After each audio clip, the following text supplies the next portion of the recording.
எப்படி சொல்லுங்க? ரிசர்வ்டு ஃபாரஸ்ட்டுக்குள்ளார விடணுன்றது உங்களுடைய இதுவா, கோரிக்கையா? நீங்க எதுக்காக அதை ரிசர்வ் பண்றீங்க? இருங்க, அமைதியா இருங்க தம்பி. நீ வாங்க தம்பி. செய்தியை விட அது பத்திரமா இருக்குன்னா தான் முக்கியம். இல்ல, ரிசர்வ்டு ஃபாரஸ்ட்டுக்குள்ள விடணும்ன்றதுதான் உங்களுடைய இதுவா, போராட்டமா? எதுக்கு ரிசர்வ் பண்றீங்க? பாதுகாக்கப்பட்ட பகுதி. எதுக்காக பாதுகாக்கிறீங்க? இந்த இயற்கை வளத்தை பாதுகாக்கிறாங்க. இயற்கை அழிப்பாங்க. இவர் சொல்லுங்க, நீ மலையை குவாரின்னு வெட்டி வெட்டி கோடிக்கணக்கான காசு கொண்டு வித்துக்கிட்டு இருக்க. என் தாயின் மாற அறுத்து கொண்டு போட்டு கற்களாவும் மணலாம் வீட்டுக்கிட்டு இருக்க. கிரானைட்டுங்கிற குவாரிங்கிற எல்லாம் வித்துக்கிட்டு இருக்க. இவன் போய் இந்த ஓரத்துல மலை அடிவாரத்துல 4 பிள்ளையும் பூண்டையும் தின்னுட்டு வர்றதுன்னா மலை அழிஞ்சிருங்க.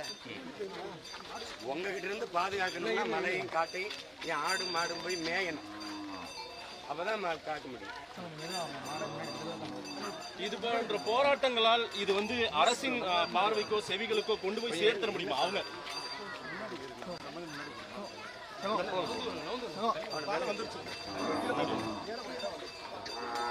ஐயா